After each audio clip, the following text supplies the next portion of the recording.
ناظرین، عام طور پر ہم یہ جانتے ہیں کہ جنت انسانوں کا مسکن ہوگا، لیکن تاریخ اسلام میں ہمیں کچھ ایسے حیوانوں کا ذکر بھی ملتا ہے کہ جو جنت میں ہوں گے، جن میں اصحاب کہف کا کتا اور حضرت صالح علیہ السلام کی اونٹنی شامل ہیں۔ اس کی وجہ یہ ہے کہ ان جانوروں نے اپنے اپنے مالکوں سے ایسی وفا کی کہ جس کی مثال نہیں ملتی۔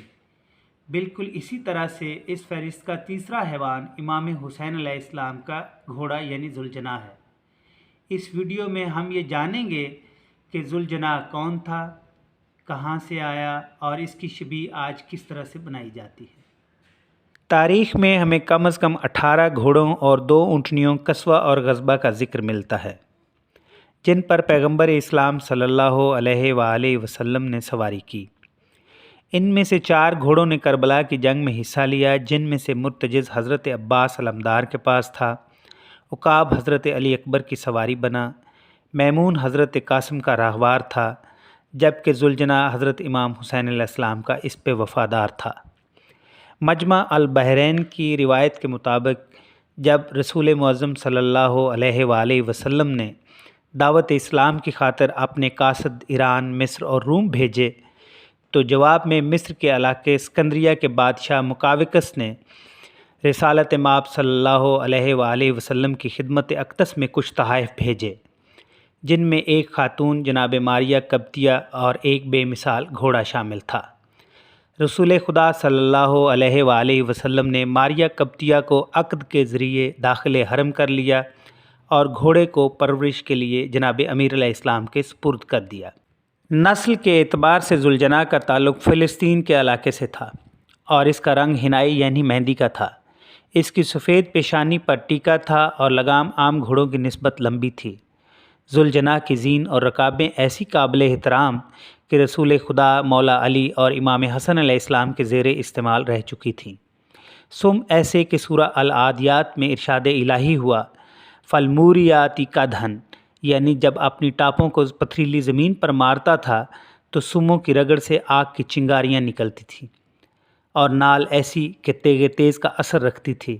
میدان کربلا میں ذوالجناح کی عمر 55 سے 60 برس کے درمیان تھی۔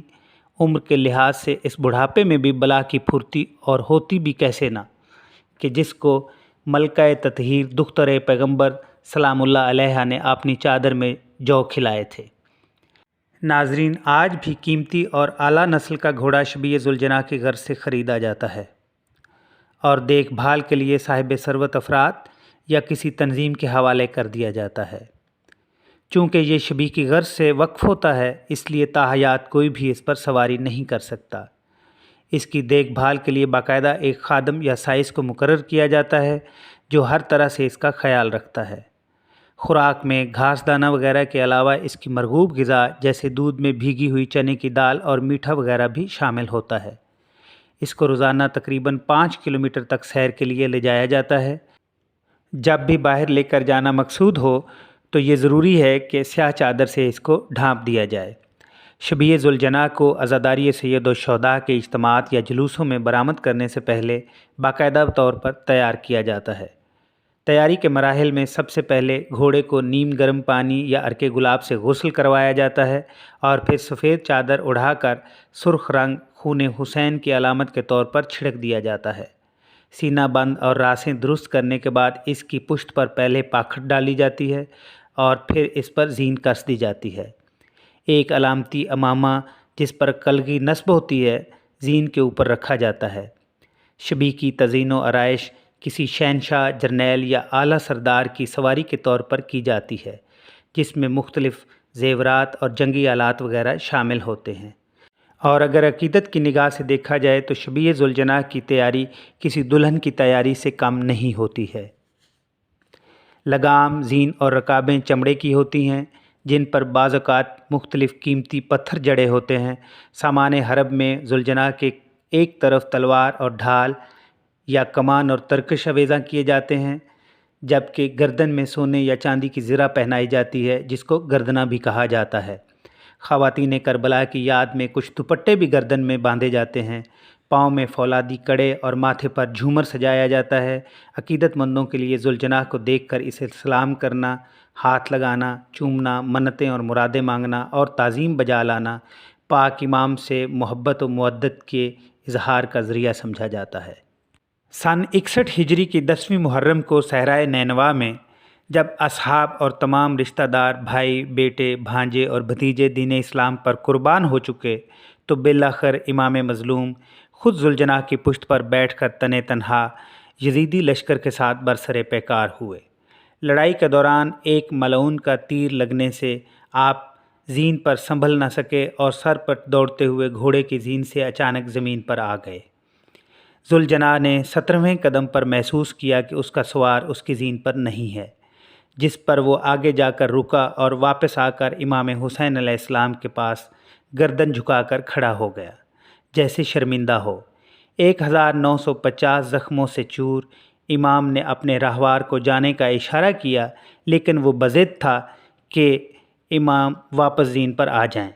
کافی دیر انتظار کرنے کے بعد جب امام سوار نہ ہوئے تب ذوالجناح نے اپنے گھٹنے ٹیکے اور کروٹ بھی لی تاکہ کسی طرح سے امام دوبارہ سوار ہو جائیں، لیکن امام سوار نہ ہوئے۔ امام نے خون سے تر دستار ذوالجناح کی زین پر رکھ دی، کچھ خون اس کی پیشانی پر لگا دیا اور واپس خیموں کی طرف جانے کا اشارہ کیا، لیکن ذوالجناح وہیں کھڑا رہا۔